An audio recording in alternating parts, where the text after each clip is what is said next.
get a package from NILIGHT. They sent me a turn signal switch, so let's get into the package. This is NILIGHT's turn signal switch. The only thing that's broken on mine in my 1997 GMC is the hazard light button. So on mine it does not click in at all. And the new NILIGHT one you can see right here. Clicks in and it clicks out. Everything else works on mine, so figured it's time to replace it if one's already going out. You also have your plugs and everything, and all of this stuff works. You can turn it. It's basically a full OEM part, and it's super high quality. The other thing you get from NILIGHT is basically a thank you card, and it has a whole bunch of different examples of their other products. So the first thing you're going to want to grab is a 7mm socket. There's 4 bolts on this interior panel. On the bottom of it, you're just going to have to pull them out, and then there's going to be clips on this panel, and you're going to slowly pop them out. Then you'll get 2 flathead screwdrivers on each side of the e-brake release, and then that'll pop off, and then all you have to do is twist the e-brake release to the left and it will release the actual panel. Now you need a 10mm socket, and there's 4 bolts on this metal panel you need to take off. And then you'll need a T25 to take the 2 screws out under your steering wheel on the bottom.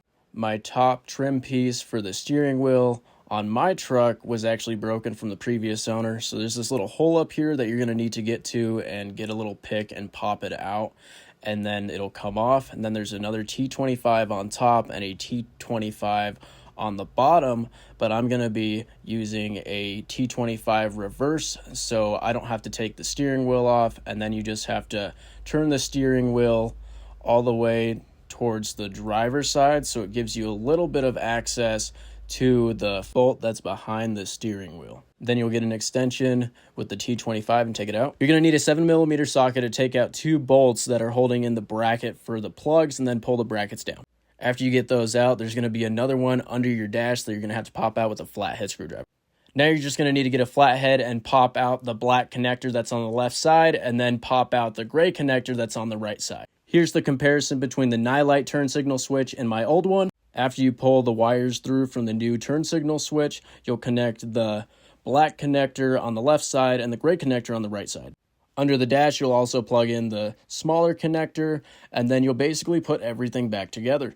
Alright, so I got the NILIGHT hazard light switch installed. I still have to put the trim piece here, connect the little vent right here, and then the e-brake, but it does work. My hazards weren't working for the longest time. I don't have my keys in there right now, but everything works. And you can see on the old one, the connections were actually melting.